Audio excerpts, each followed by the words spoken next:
Bonjour et bienvenue sur Sois sage et parle fort, le podcast pour oser, changer, ne pas se conformer, débattre et surtout donner voix à des personnes qui ont des messages à transmettre sur des sujets qui nous touchent tous et toutes. Je suis Marie et j'ai décidé de parler fort, librement et sans jugement pour apprendre, partager, dénoncer, réfléchir. Que ce soit la première fois que tu m'écoutes ou non, bienvenue, mets-toi à l'aise, installe-toi confortablement, promis, on est bien ici. Et si tu souhaites me soutenir, n'hésite pas à me laisser une note et un commentaire sur iTunes ou de cliquer sur supporter ce podcast. Dans la description de l'épisode, c'est ce qui m'aide le plus. Sur le podcast, nous avons déjà parlé du bonheur de donner la vie, mais aussi du combat d'une femme et de son parcours de la PMA. On avait aussi dénoncé les déviances de la parentalité dite bienveillante avec Madeleine, alias Madame Captain, sur Instagram. Et c'est assez dingue comme ce sujet divise autant, alors même qu'il est censé être synonyme d'amour inconditionnel, de bonheur ultime et d'accomplissement de vie. Enfin ça, c'est la théorie sur le papier. La réalité, celle qu'on ne dit pas, celle des nuits sans sommeil et de l'injonction maternelle, celle du corps déphasé, des idées dépressives et des dérives sectaires du dogme de la parentalité positive, cette réalité-là commence enfin à sortir.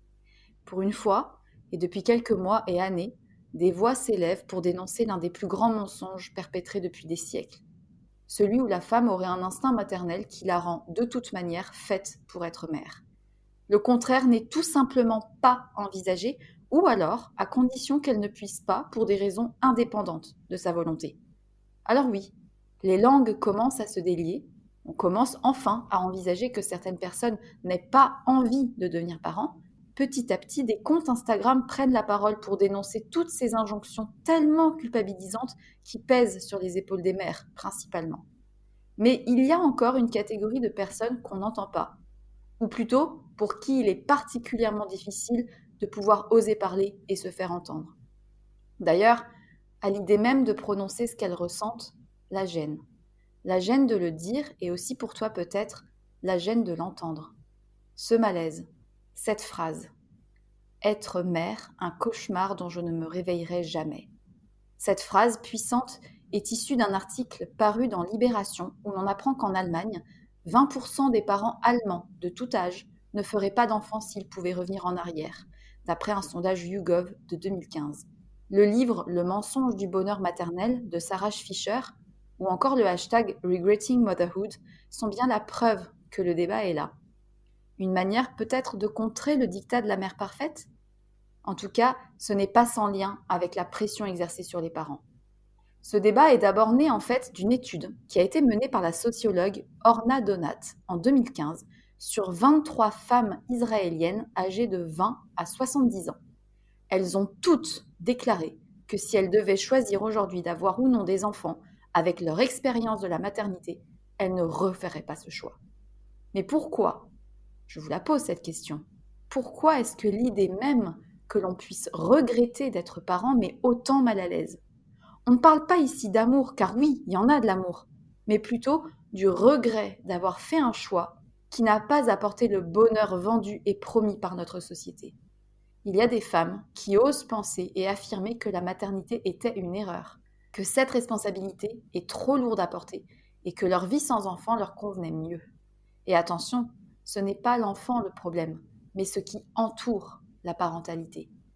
Ces femmes dérangent parce qu'elles viennent remettre en cause la règle de la maternité est dans l'ordre naturel des choses. Elles dérangent parce qu'elles contredisent l'affirmation selon laquelle enfanter apporte bonheur, joie et épanouissement. On les accuse de ne pas aimer leur enfant, ou encore d'avoir eu des problèmes, ou bien de l'avoir eu trop jeune, ou trop tard, ou pas dans les bonnes circonstances. Comme si c'était impossible de ne pas être heureuse d'être mère. Comme si c'était impensable, inacceptable.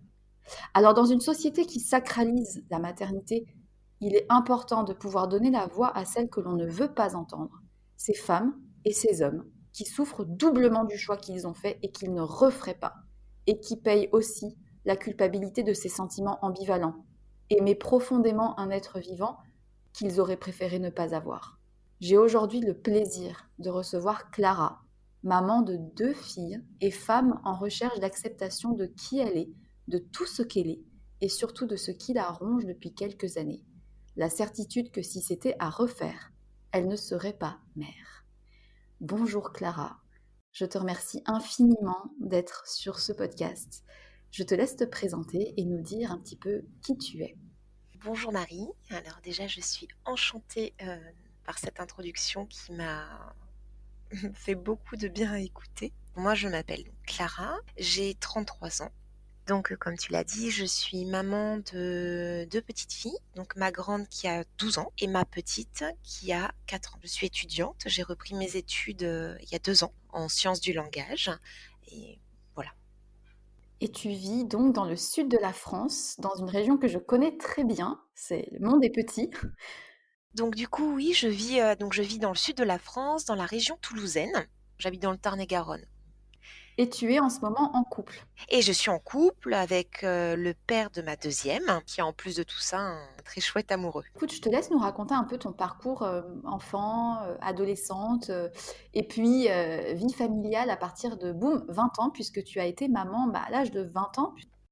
Alors, moi j'ai une enfance, rien de bien extraordinaire en fait. Donc je suis, née à Toulouse, j'ai grandi à Toulouse, j'ai été heureuse. J'ai une petite sœur qui a 2 ans de moins que moi. Donc on s'est disputés comme il fallait, on on s'est adorés comme il fallait. On a eu une enfance, classique. Mes parents, travaillaient, le soir, on avait notre histoire avant d'aller se coucher. Enfin, tout était, parfait dans notre petite maison en région toulousaine. À l'école, donc tout se passait très, très bien et j'avais cette impression, d'avoir une relation mais absolument incroyable avec ma mère. Ce sentiment qu'on était vraiment une équipe toutes les 2, bien plus qu'avec ma sœur d'ailleurs, hein, qu'elle pouvait pas vivre sans moi et que moi je pouvais pas vivre sans elle. Et ce qui s'avère faux, hein, aujourd'hui adulte, mais voilà, donc mon enfance était, toute classique et à 18 ans, je suis partie, j'ai eu une opportunité de travail sur Paris et j'ai découvert Paris et là, j'ai rencontré du coup un homme, le père de ma fille aînée. C'est pas vraiment une histoire d'amour, je pense que c'était une histoire romantique, on va dire. Et je suis tombée enceinte, donc j'avais 20 ans et j'avais jamais projeté de devenir maman. Et ma fille s'est installée. Mais attends, tu es tombée enceinte, tu avais juste 20 ans, tu étais donc à Paris pour un travail, mais tu avais arrêté tes études. Alors en fait, j'avais eu, un contact avec une maison d'édition. Ils m'avaient contactée pour travailler sur les dérives de la précarité étudiante et moi, en même temps, je suivais mes cours par correspondance en enseignement à distance à l'EAD avec, la fac, Paul Valéry, qui est à Montpellier. Ce qui n'a pas du tout fonctionné, hein, pour moi puisque, les cours à distance, ça a été, beaucoup trop difficile, à gérer à ce moment-là de ma vie pour moi, sachant que je découvrais une ville, passionnante. Du coup, j'avais très envie de découvrir, Paris, en fait. La vie loin de tout, la vie pleine de découvertes. Pour la petite anecdote, je m'étais prise de passion pour le musée du Louvre, où j'y passais mais absolument mais des heures mais incalculables. C'était fou, quoi. Tu es tombée enceinte un peu de manière fortuite, Oui. mais de suite tu t'es dit ok, ben je prends, enfin c'est parti. Alors vraiment, c'était, une surprise totale. Je sais pas comment l'expliquer. J'écrivais beaucoup, je dormais peu, je travaillais énormément. J'étais pas du tout dans une projection de vie stable ou maternelle et en fait, quand je suis tombée enceinte, de ma fille aînée, j'ai été acheter un test de grossesse. J'ai fait ce test et au moment même, en fait, où le trait est apparu, je l'ai aimé. En fait, j'attendais rien. Il y a aucune question qui m'est venue. Il y avait quelque chose de d'évident. Tu as poursuivi ta grossesse sur Paris. Comment tu te sentais à ce moment-là comment ça s'est passé cette grossesse, ces 9 mois? Quand j'ai su et que j'ai compris, que j'étais enceinte, dans ma vie, il n'existait plus rien sauf moi. J'ai eu un moment, mais, terriblement égocentré. Je pouvais me regarder pendant des heures. Alors à l'époque, c'était tous les magazines. J'avais même pas encore débuté Facebook. Je crois que Facebook débutait à peine. J'avais pas de compte à suivre ou quoi que ce soit et en fait, j'ai acheté tous les magazines et je connaissais mais sur le bout des doigts chaque moindre détail de ce qui allait arriver en fait, de ce que c'était qu'être enceinte, de ce que c'était qu'être maman. Alors, j'avais l'impression de d'avoir étudié le sujet, mais tellement par cœur que c'était bon, j'étais prête. Puis alors je grossissais, j'ai pris énormément de poids, hein, j'ai pris 34 kilos pour cette grossesse. D'amour, amour total quoi. Mais complètement, mais alors tout le monde me disait: «Oh mon Dieu, mais, tu es énorme» et je me disais: «Mais pff, qu'est-ce que je suis belle. C'était vraiment je à aucun moment je me suis inquiétée pour moi ou pour ce bébé qui arrivait. J'étais complètement épanouie. D'ailleurs, j'ai très peu de souvenirs, hein, de ce qu'en pensait ma famille, puisque j'étais tellement égocentrée que je crois que peu de choses m'atteignaient en fait, à part l'amour que je lui portais déjà. Et quand même, la réaction de tes parents, c'était quoi? Je m'en souviens pas. C'est très étrange. Il me semble que ma mère est surprise. Alors elle a été surprise puisque, du coup, c'était pas absolument pas prévu. Moi, j'avais jamais parlé de mon envie d'avoir un enfant, surtout que la relation avec cet homme-là, elle était très récente. C'était pas prévu. Je sais que mon père, par contre, ça a été plus compliqué. En fait, on a toujours eu une relation, très pudique. L'idée que je lui annonce, en fait, d'avoir cette grossesse, il saura que j'ai eu des relations intimes avec un homme. Oui, logique, en général, c'est pas le bon Dieu qui fait ça, hein, C'est ça. Et du coup, enfin, c'était plus il y avait encore ce côté enfant finalement. C'était plus cet aspect-là qui me gênait plutôt que le fait de devenir mère puisque pour moi c'était une évidence donc et du coup, bah, tu as vécu cette grossesse, de manière ultra épanouie, le rêve, tu connaissais tout sur le bout des doigts parce que tu compulsais tous les magazines possibles de maman. Comment ça s'est passé l'arrivée de ce bébé, avec, cet homme et qu'est-ce qui s'est passé après? on a vécu, ma grossesse, avec beaucoup d'amour, beaucoup d'attentes. On refaisait notre appartement et quand est arrivé le moment, de l'accouchement, alors moi j'étais hyper embêtée, j'avais trouvé que cette, grossesse était trop courte. Je voulais que ça continue encore en fait, j'étais tellement épanouie. Et là, du coup, j'ai commencé à déchanter, en fait, puisque moi, on m'avait pas prévenue dans les magazines. On m'avait pas dit que ça allait être aussi laborieux, en fait, cet accouchement et que j'allais être aussi fatiguée, en fait. C'était un premier accouchement. Je sais pas si on peut en faire une généralité. En tout cas, c'était long pour moi. Et alors, la première surprise, ça a été quand elle est née. On l'a posée sur mon ventre et moi, dans tous les magazines que j'avais lus, on m'avait jamais dit que ce serait un petit corps chaud que j'aurais sur moi.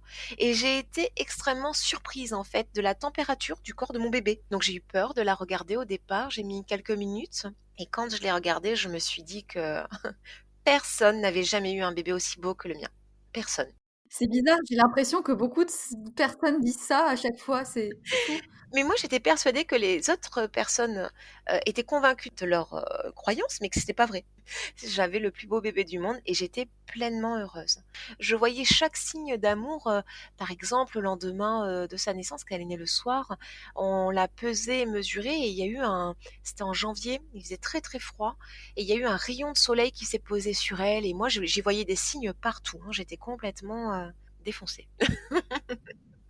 Défoncée par la maternité, quoi. Ah oui, oui, oui. Et du coup, bah, les 1res semaines, les premiers mois, J'étais vraiment submergée, d'amour. Je l'ai allaitée, on était 2. Je la porte donc j'avais lu pareil, sur la maternité, le portage. C'était une extension de moi. Je me sentais complètement épanouie. Je ne me souviens pas trop de la présence de son père, en fait, à ce moment-là. Donc il était dans la restauration, il travaillait beaucoup. J'ai très peu de souvenirs, de cet homme dans notre vie, puisqu'un jour, il est parti, en fait, sans me donner d'explication et je me suis retrouvée seule avec ma fille. En fait, il m'a laissé un mot, il avait un rendez-vous médical, il n'est jamais revenu. il a repris contact avec toi après? Alors il a repris contact avec moi après, donc j'ai su qu'il allait bien, quelques jours après, puisque bon, quand même, je me suis posé la question. Alors autant le fait qu'il nous ait, clairement, abandonnés, ça a été radical pour moi, je le voulais plus dans ma vie. Ce qui a été le plus dur, ça a été de me retrouver seule, donc là, j'étais dans le 11e arrondissement à ce moment-là et en fait, je me suis retrouvée seule avec mon bébé et j'ai commencé à vivre de très grosses angoisses, parce qu'en fait, ma pire angoisse, c'était, et si je meurs pendant la nuit? Personne ne saura qu'elle a faim ou qu'elle a soif. Je me suis rendu compte de la responsabilité que c'était que d'avoir un enfant et seule. Et ça a été horrible. Ça a été sûrement renforcé par l'absence du père parce que du coup, tu t'es retrouvée seule. À ce moment-là, tu aurais pu retourner chez tes parents potentiellement, mais tu avais un travail, donc je suppose que c'était peut-être pas facile? Je ne me suis jamais sentie seule en fait. J'ai eu, vraiment cet instinct de survie. En fait, moi j'étais convaincue à ce moment-là de ma vie que quoi qu'il arrive, ça se passerait bien. Mais dans tout ce que j'entreprenais, je me disais qu'il y avait pas de hasard possible, alors que maintenant j'en suis je suis intimement convaincue du contraire, mais à cette époque-là, en fait, j'avais vraiment encore cette insouciance puisque en fait, ça allait. Moi j'allais bien, j'étais en pleine santé, mon bébé allait bien. on était une équipe, on était toutes les 2 et elle est devenue mon moteur. J'avais un bon travail et je gagnais bien ma vie. J'avais un chouette appartement, ce qui était quand même pas donné puisque j'étais assez jeune, mais j'étais bien. Et là, tu es partie à l'étranger. Pourquoi? Alors pour le coup, je vais le citer parce que ça a été vraiment quelqu'un, d'important dans ma vie, et je sais que peut-être il écoutera ce podcast. J'ai rencontré Gaël, donc lui, il vivait en Afrique, au Gabon à ce moment-là et il était en fin de mission et donc il rentrait sur Paris. On avait un copain en commun, on a communiqué et quand il est arrivé sur, Paris, on a eu un coup de foudre, je pense, tous les 2 et donc il a été, muté une première fois à Kaboul. Donc on se retrouvait à ce moment-là en Ouzbékistan très régulièrement puisque Kaboul était encore avec l'armée française à ce moment-là. Attends, mais là, t'étais pas encore partie? Et j'étais pas encore partie, mais là, le sentiment de j'ai rien à faire ici, il faut absolument que je découvre le monde, a commencé à s'emparer de moi. Et on a eu une proposition pour partir au Vietnam. Il est parti, je l'ai rejoint, ça s'est terminé entre nous et je suis restée. Donc là, tu es partie, de Paris pour t'installer au Vietnam avec ce jeune Gaël, qui est du coup devenu, le papa par procuration, temporaire de ta grande, qui avait 2 ans, je crois? Ouais, 2 ans. Alors ça a été vraiment une douche froide parce que contrairement à ce que parce que j'avais encore tout étudié à ce moment-là, sur le Vietnam, sur, tout ça et en fait, je me suis retrouvée dans un village qui s'appelle Dien Bien Phu, donc qui est connu pour la défaite française, mais ça a été horrible. En fait, les premiers jours, je suis arrivée dans cette partie du monde, qui était vraiment, inconnue pour moi au niveau culturel, au niveau tradition, à tout niveau et avec, aucun étranger et moi je suis arrivée avec ma fille, sans parler un mot de vietnamien et on a été plongés dans ce quotidien-là. Donc Gaëlle travaillait énormément à ce moment-là et je suis restée donc un long moment très seule et toujours avec ma fille, avec cette relation qui était très forte. À ce moment-là, tu regrettais absolument pas d'avoir eu cet enfant? En fait, je ne me posais pas de questions. Je sais que c'était difficile, mais tous les moments difficiles, je les oubliais puisque en fait, on m'avait toujours dit: «Non, mais tu verras, on ne garde que le meilleur» et finalement, je me conditionnais à ça. Évidemment que c'était pas facile. Je suis retombée sur des écrits que j'avais fait à ce moment-là où, c'était un enfer puisque ma fille, développait des troubles, à ce moment-là, par rapport à l'école. Elle voulait, retrouver son quotidien parisien et ça n'allait pas et moi, je n'ai rien gardé de tout ça. Donc en fait, aujourd'hui, je pourrais te dire que oui, j'étais très épanouie. La vérité, c'est que je me posais aucune question et que quand j'avais le malheur de m'en poser, je culpabilisais puisque j'avais la chance d'avoir un enfant en bonne santé et qu'il y avait d'autres personnes qui souffraient et donc du coup, j'étais pas légitime en fait à culpabiliser de quoi que ce soit. Et donc vous êtes rentrée à Paris, elle avait 6 ans. Pour quelle raison vous êtes rentrée et qu'est-ce qui s'est passé à ce moment-là? Parce que jusqu'à présent, tu flottais dans cette espèce d'insouciance heureuse, qui en fait, après coup, tu réalises qu'elle n'était pas si insouciante. Mais voilà, pourquoi tu es retournée à Paris et comment ça s'est passé? En fait, elle a eu une chute, elle est tombée et elle a développé des problèmes visuels et elle avait un comportement qui m'interpellait. Donc elle a été suivie dans plusieurs hôpitaux et ensuite, on est rentré parce que je voulais qu'elle soit suivie à Necker pour qu'on ait une bonne prise en charge et qu'on sache ce qui se passait, en fait. C'était, voilà, on rentrait en vacances, on allait faire un check-up médical.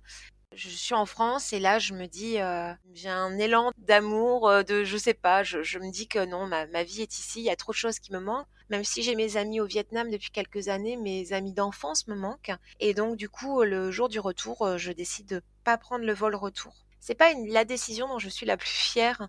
J'ai quand même, tout laissé sur place et du coup, ça a mis quand même certaines personnes dans l'embarras et je le regrette aujourd'hui, enfin de l'avoir fait comme ça.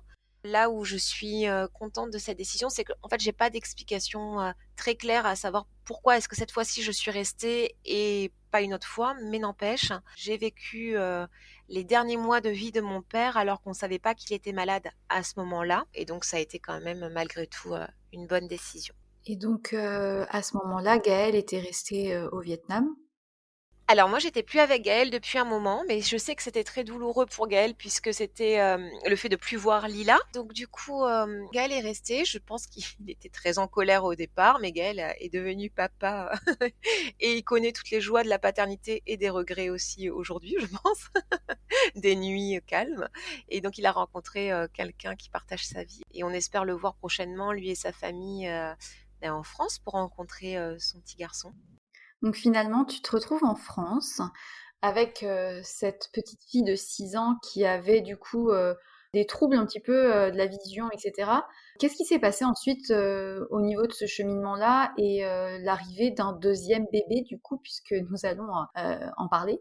Du coup, Lila est suivie, enfin ma fille est suivie. On se rend compte que non, c'est rien. On n'a pas de réponse à ce moment-là.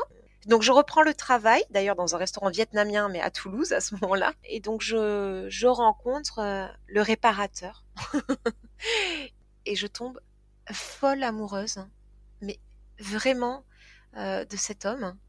En un regard, on décide d'aller prendre un coca et on s'est plus jamais quitté. Je perds mon père très peu de temps après cette rencontre. C'est un gros choc pour moi puisque c'était inenvisageable pour moi et je tombe enceinte.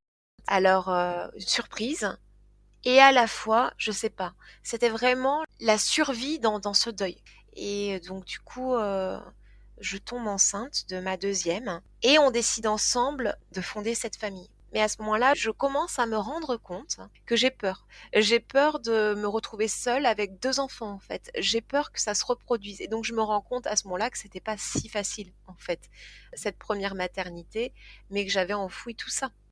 Mais pourtant, à ce moment-là, tu fais une rencontre, genre coup de foudre. Bon, déjà là, entre parenthèses, entre nous, fais en sorte que ça m'arrive à moi un jour, hein, parce que sinon je vais tout mal barrer. Bon, parenthèse fermée, mais tu as ce coup de foudre. Vous vous mettez ensemble, en même temps, tu vis un deuil, terrible avec, la mort de ton papa et puis un bébé, s'annonce dans ton ventre. Donc effectivement, je pense que ça a été, explosion de sentiments contradictoires. Et la réalisation que en fait, «Oh merde, c'est la deuxième, qu'est-ce qui va se passer?» Peut-être la prise de conscience que c'était dur? Oui, en fait, c'est exactement ça. J'ai ce bébé qui arrive, on décide à 2 cette fois-ci. Alors que la première fois, le papa était complètement, d'accord, hein, mais je sais qu'intérieurement, je l'avais déjà décidé. Je pouvais pas, en fait, je cet enfant était là et là, on va le décider à 2. On va se poser, j'ai, 7 ans de plus et je vois dans ses yeux un bonheur, qu'il est heureux, en fait et moi, par contre, j'ai des doutes. Parce que je sais ce que c'est, que d'avoir un enfant et d'être responsable d'un enfant et je pense que j'ai vraiment cette réalité qui est là, qu'il a pas. On est très heureux, vraiment, vraiment très heureux, mais la grossesse se passe complètement différemment. J'ai énormément de mal à être heureuse pendant mon deuil. Vraiment, j'ai du mal. Et alors là, j'ai l'impression que plus rien ne m'appartient.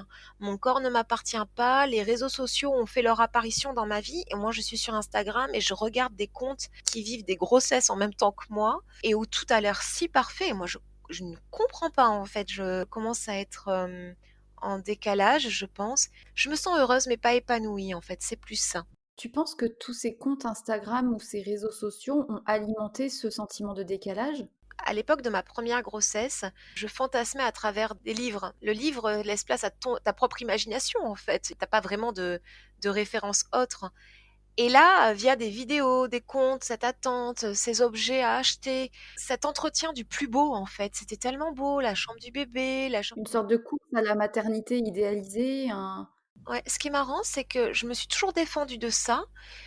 J'ai toujours regardé un esprit très critique, positif et négatif sur ces comptes-là et à la fois, je pense qu'en les regardant, on est quand même conditionné à c'est ça, sûr. à être heureux en fait. On est conditionné à être heureux, comme ils le sont et moi je l'étais pas. Et tu te posais beaucoup plus de questions, mais pour autant tu étais, pas du tout dans une forme de regret. En fait, à ce moment-là, je pense que j'avais peur de regretter. J'ai commencé en fait à me dire, que j'allais re-aimer et que ça allait être insupportable parce que j'allais peut-être aimer encore plus fort et que c'était déjà bien douloureux d'aimer comme ça et ma fille grandissait et il y avait certaines choses que je n'arrivais pas à comprendre chez elle. J'avais peur en fait. À ce moment-là, je crois que j'avais vraiment un regard, conscient sur ce qui se passait. À ce moment-là, on est aussi, face à l'émergence de l'éducation, positive dont on avait parlé avec, madame Captain. Comment ça s'est manifesté pour toi dans l'éducation que tu as donnée à tes filles, avec la naissance de ta deuxième, et cetera?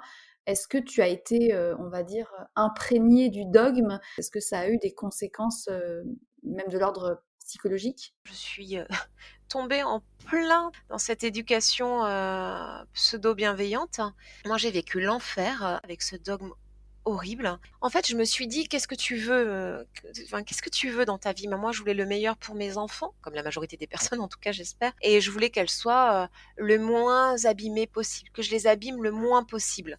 J'ai commencé à me renseigner sur, l'éducation bienveillante, et donc j'ai été voir des conférences, j'avais été voir Céline Alvarez, j'ai lu des livres, j'ai regardé plein de choses. Je m'étais abonnée à un compte là, c'était SOS Parentalité Bienveillante, tout ça, et je me disais: «Oh mon Dieu, mais en fait, je suis maltraitante comme maman». Parce que ce qui s'est passé, en fait, c'est que quand ma deuxième fille est née, quand elle est venue sur moi, je l'ai pas trouvée belle. J'étais fatiguée, elle est née à 2 heures du matin, j'avais envie d'aller me coucher et j'avais envie de fumer une clope et de boire un verre de rouge. Et ça a été terrible parce que je me suis dit: «Oh mon Dieu, mais comment est-ce que tu peux penser au moment où ton enfant naît, en fait, comment est-ce que tu peux avoir cette pensée-là?» J'ai énormément culpabilisé, mais tous mes amis sont venus le lendemain à la maternité avec du saucisson, des sushis, du vin et des cigarettes. Et du coup, on a énormément rigolé et je me sentais autant coupable que libre. Et c'est là que ça a commencé à dégénérer pour moi. Je savais que j'allais pas allaiter, à la maternité, on m'a remise en question là-dessus. Moi, j'avais pas envie, j'avais envie de retrouver mon corps, j'avais envie de débuter ma relation amoureuse autrement en fait qu'enceinte, parce que ça avait été très rapide. J'avais envie de me sentir libre et je me sentais complètement emprisonnée. Via toutes ces culpabilités, je suis tombée dans ce dogme de bienveillance. Ça a été l'enfer. Moi, ma deuxième, je peux dire aujourd'hui que vraiment notre relation est très compliquée. Je pense qu'elle a eu énormément de rejets avec moi dès sa naissance. Alors on a beau me dire non, non, non, bah enfin. Il faut le vivre pour pouvoir juger de ça. Et elle a toujours préféré son père et encore aujourd'hui, et c'est ok, ça va, c'est bon. Et ça a été très difficile. Et donc, je voulais absolument tout faire. Donc, j'ai déscolarisé ma première. Elle est partie en IEF. J'ai lu tous les livres possibles et inimaginables. J'ai mis des boîtes à hauteur de mes enfants pour qu'elles puissent se servir quand elles avaient faim. J'ai enlevé la négation de mes phrases. J'ai commencé à discuter avec mon conjoint, en fait. J'ai commencé à lui dire, mais est-ce que tu penses pas qu'on est malveillant en disant ça? Est-ce que toi, tu serais capable de parler comme ça à un de tes invités? Alors non, tu vois, tu lui laisses pas le temps de parole. Elle a le droit d'exprimer ses émotions. Je suis tombée dans, mais qu'est-ce que l'adultisme finalement? De quel droit on se permet finalement d'imposer des choses comme ça à ces pauvres petits êtres, en fait, que sont nos enfants? J'ai commencé à mettre sur table des assiettes différentes pour que les gens puissent manger ce qu'ils voulaient, en fait, et pas leur imposer des heures de repas avec des repas que je me faisais chier à préparer quand même, hein, puisqu'on était parti dans du sans gluten, sans lactose, sans viande, parce que bah, je voulais que le bien en fait de mes enfants. Mais ça se répercutait du coup sur tout ton entourage parce qu'en fait, finalement, tu imposais ton éducation bienveillante avec tes amis, avec ton mec, avec tes proches, avec toi-même. En fait, à ce moment-là, comme j'avais l'impression de me déconstruire et d'arriver dans quelque chose de beaucoup plus vrai, je voulais absolument convaincre tout le monde. Alors, sous couvert de bienveillance, on est d'accord, puisque l'idée, hein, c'était quand même la bienveillance. Donc, j'expliquais à tout le monde, bah oui, non, mais enfin, tu peux pas l'obliger à finir son assiette. Ça partait dans des trucs, mais non, mais alors que j'étais pas chez moi, hein. Et en fait, le problème, c'est que j'en arrivais à plus savoir ce que j'avais le droit de faire avec mes enfants. C'est dingue parce que tu vois, je pense qu'à ce moment-là, en plus, c'était en plein essor. Et si tu veux, moi, je découvre maintenant, en fait, cette déviance. Mais quand tu plonges un peu le nez dedans, tu te rends compte que, comme le disait Madeleine, il y a un entre-soi qui fait que de toute manière, tu es renforcé dans ces idées-là par tous les partages sur les comptes et qu'en fait, tout ce qui vient en opposition renforce l'idée selon laquelle, non, mais en fait, moi, j'ai la vérité et en fait, c'est comme ça. Et si je fais pas comme ça, c'est que je fais mal. D'autant plus que la parentalité positive, c'est quand même positif. Enfin, qui irait dire, ah bah non, moi, je suis anti-positivisme dans la parentalité. Enfin, ça serait revenir à dire, je ne veux pas le meilleur pour mon enfant. Et si en plus, à ce moment-là, tu étais dans une forme de doute et de remise en question de la parentalité que tu as donnée et que tu étais en train de donner à Louise, bah, je me doute que ça devait être d'autant plus facile, disons, de nager en plein dans le courant de la déviance. En fait, ce qui a vraiment très bien fonctionné, moi, avec cette dérive-là sur moi, enfin, je sais pas, mais j'ai l'impression que c'est un peu la même chose pour beaucoup de personnes. En fait, ce qui m'a fait plonger dedans, c'est qu'on nous explique que si on réagit d'une certaine façon, c'est finalement un relent de notre enfance, quelque chose Mmh. de pas exorcisé, de pas pardonné, je sais pas, il y a quelque chose. Et finalement, on est tous sensibles à cet argument-là, puisque personne ne peut dire qu'il n'a jamais vécu un traumatisme enfant. Moi, ça peut être, je sais pas, un mot plus haut que l'autre de mon père à tel moment, d'autres, ça peut être une tape sur la main, peu importe en fait. On peut tous avoir eu une enfance non violente et pour autant avoir ressenti certaines violences ou certaines injustices parce qu'on le ressent tous. J'ai envie de dire que ça fait partie de l'enfance normale, en tout cas selon la perspective que j'en ai. Personnellement, j'ai été une enfant très sage, mais il m'est arrivé de rares fois de dépasser les bornes, entre guillemets, les bornes de la parentalité sécure, on va dire, et de ce qui est correct pour un enfant de vivre. Et oui, j'ai dû recevoir une fois peut-être une fessée ou une tape sur la fesse ou sur la main. Non, voilà, stop, on arrête. Et c'est sûr que sur le moment, bah, ça te marque, tu as l'impression que ton monde d'enfant s'effondre, mais après coup, tu te rends bien compte que ça ne t'a pas du tout détruit. En fait, c'est ça. Et je pense que le problème, en tout cas avec moi, ça a été à chaque fois que je faisais quelque chose, je questionnais l'enfant qui était en moi. Et donc du coup, comme moi, je pouvais le faire et dire à mon enfant: J'entends ta frustration, je comprends, nin mais est-ce que tu penses que…» Alors bon, j'étais que là-dedans. Du coup, j'ai commencé à questionner mon conjoint, qui avait beaucoup moins de sang-froid que moi et donc lui, était beaucoup plus, spontané, on va dire et alors je trouve ça tellement essentiel et en fait, on a commencé à se perdre tous les 2. Qu'est-ce que tu veux dire par beaucoup plus spontané? La spontanéité de mon conjoint, c'est, par exemple, s'il s'est embêté à faire à manger, et que les filles ne veulent pas manger, leur dire: «OK, si vous voulez pas manger, bah, vous mangez pas, mais je refais pas à manger ou je refais pas autre chose». Moi, j'aurais essayé de comprendre, de faire un dessin dans l'assiette, d'accompagner leurs sentiments, leurs rejets, enfin bon, bref, n'importe quoi. Un épuisement, en plus, quoi. On est déjà instable, quand on devient parent, c'est déjà un équilibre à retrouver. Et à partir de quel moment est-ce que tu as réalisé bah, que tu tombais dans cette déviance, mais surtout que tu as commencé à avoir ces idées du si c'était à refaire, je ne referais pas. Et comment ça s'est manifesté? Quand est-ce que ça a commencé? Je sais pas parce que, en fait, j'ai l'impression que ça a toujours été là. Je pense que je voulais pas le voir. La parentalité, positive, bienveillante ou peu importe respectueuse, je sais plus comment ils l'appellent, mais, a contribué à me faire prendre conscience que c'était un enfer pour moi, la maternité. En fait, j'ai toujours su que c'était difficile, mais j'ai jamais osé le dire parce que je voyais bien que mes enfants n'étaient absolument pas ce que je projetais d'un enfant. Comment ça? Moi, je pensais qu'avoir un enfant, avoir une fille, ça aurait été, lui faire une tresse, lui laver le visage, l'habiller proprement, m'émouvoir quand elle jouerait dans la terre avec les escargots, rire avec elle, aller me promener, enfin, faire des choses de vie, en fait. En fait, ce dont j'aurais eu envie, elle en aurait eu envie aussi et en fait, c'est pas du tout ça. Moi, j'ai 2 enfants, du coup, très différentes. Ma fille aînée qui a des particularités puisqu'elle a un TSA. On rappelle brièvement TSA, c'est trouble du spectre autistique, c'est ça? Exactement. Et du coup, il faut faire le deuil, de ce que j'avais projeté, hein, des attentes que j'avais de mon enfant en tant que personne. Ça, c'est difficile. Il a fallu la déscolariser et ça a été aussi difficile. Je sais pas trop, en fait. Je pense que ce qui est horrible pour moi dans la maternité, c'est d'aimer à un tel point que c'est un amour qui fait mal physiquement, en fait. Je crois que, j'ai tellement peur que les gens ne le voient pas, mes enfants, avec l'amour que je leur porte. J'ai tellement peur qu'elles soient mal jugées, j'ai tellement peur qu'il leur arrive quelque chose, j'ai tellement peur que quelqu'un leur fasse du mal et en fait me rendre compte qu'elles ne m'appartiennent pas et que c'est très bien comme ça, mais que du coup, elles risquent d'avoir mal, elles risquent d'être incomprises, elles risquent d'être humiliées, elles risquent de juste de vivre. Je trouve que c'est un poids d'amour qui est terrible à supporter et je crois qu'on nous en parle pas assez. Et en fait, si c'était à refaire, je ne referais pas parce que je ne serai plus jamais tranquille. C'est sur ces mots que s'achève la première partie de l'épisode avec Clara. Dans la deuxième partie, nous aborderons le tabou qui emprisonne les femmes et les hommes. Celui du regret d'être parent. Parce qu'il faut en finir avec l'idée que la difficulté à apprécier la parentalité n'est que la résultante de causes extérieures. Non, ce n'est pas une question d'époque. Non, ce n'est pas en rapport avec un quelconque trauma. Non, ce n'est pas parce qu'ils sont agités, en bas âge ou colériques. Ce n'est pas par manque de moyens. Le regret de la parentalité n'empêche pas de les aimer profondément. Cette deuxième partie, émouvante, s'adresse à n'importe quelle personne touchée de près ou non à la parentalité. La liberté de regretter est un fait. La liberté de penser ne doit jamais susciter de jugement. PS, tu n'es pas seul. Et à bientôt.